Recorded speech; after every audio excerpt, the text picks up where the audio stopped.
Hi guys, this is Lev from the A&L Show.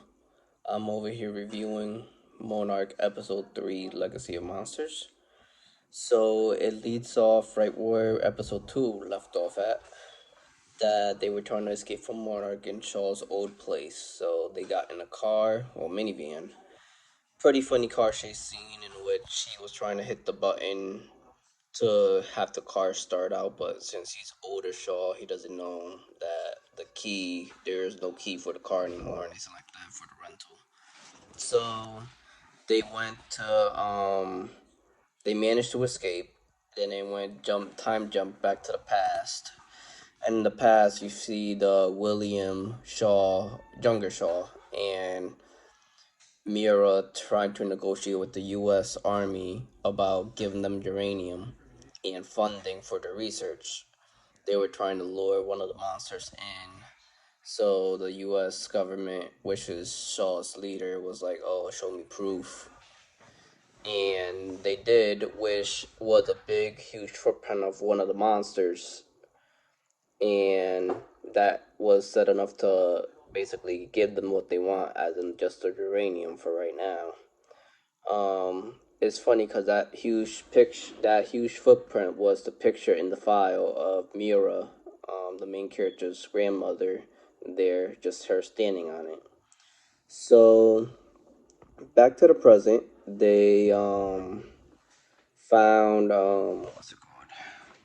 They found out that basically Monarch is started by Mira, her grandmother, and his grandmother.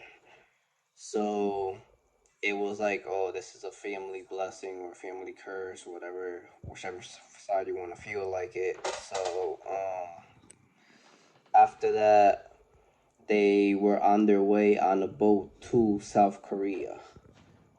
So they had a little back and forth scene of like what is right and what is wrong, based off what Monarch is actually doing.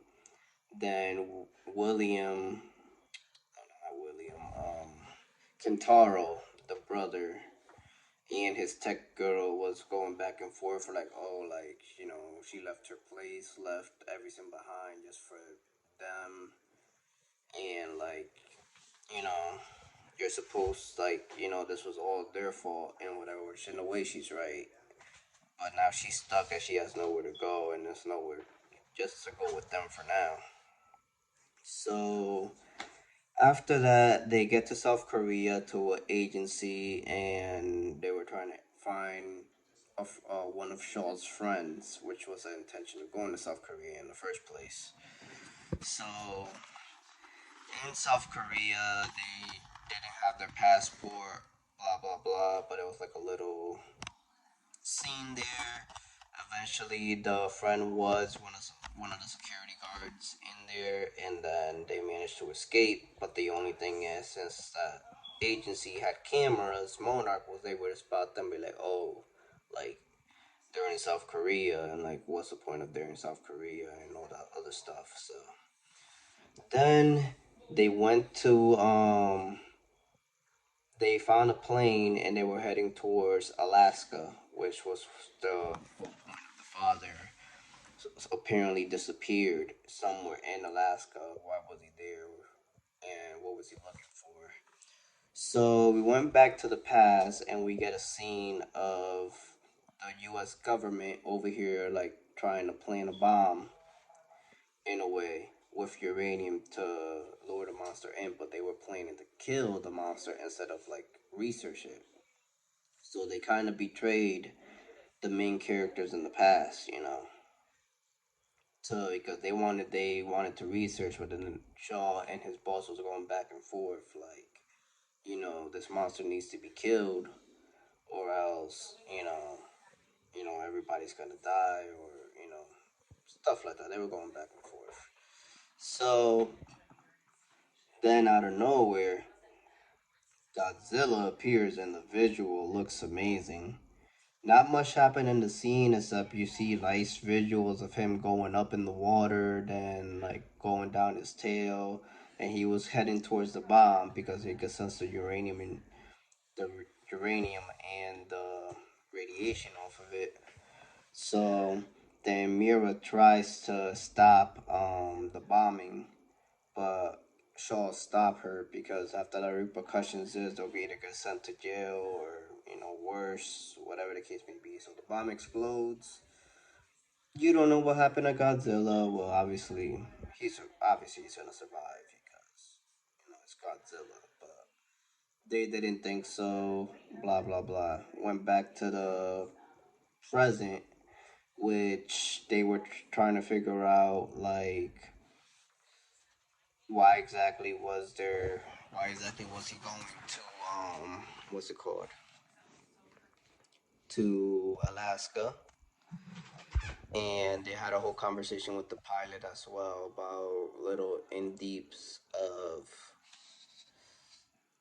what's it called, whether their grandparents and parents were right or wrong, uninteresting, like basically family drama in a way. So then it went back to the past.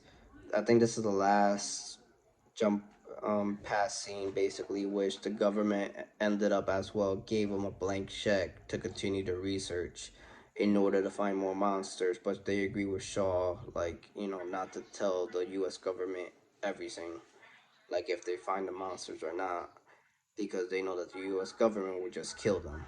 So so they made that agreement. So that's how Monarch, I guess, basically got started.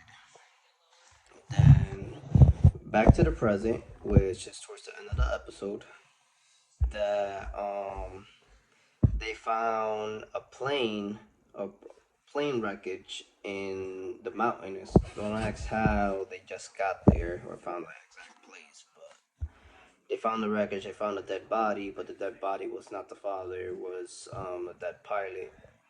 So then they continued to look around and they found a tent with like a whole bunch of stuff in it. There was nobody there, so that means her father must be alive, but obviously not seen, or somebody's there, obviously.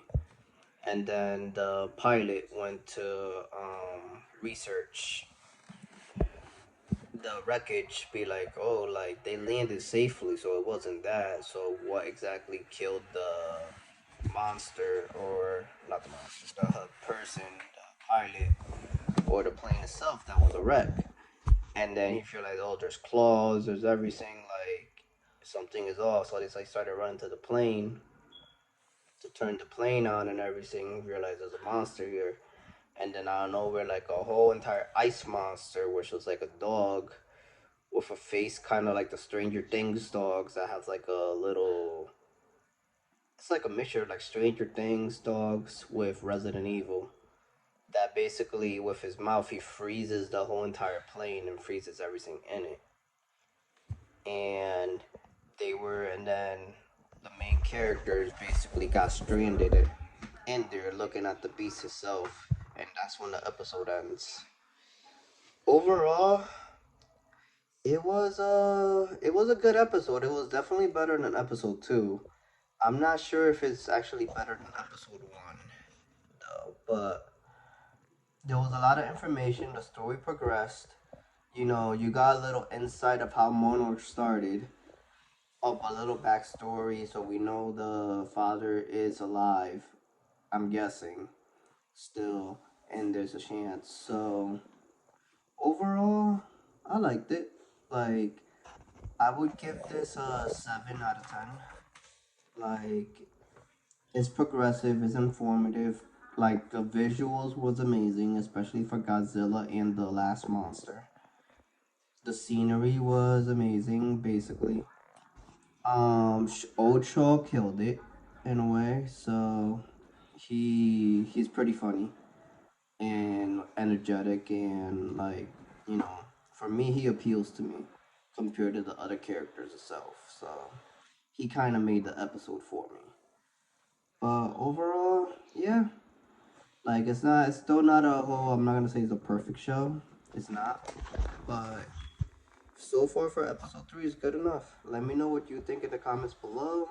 Please subscribe, share this content, and support the channel. And I'll see you guys next time. All right, bye bye.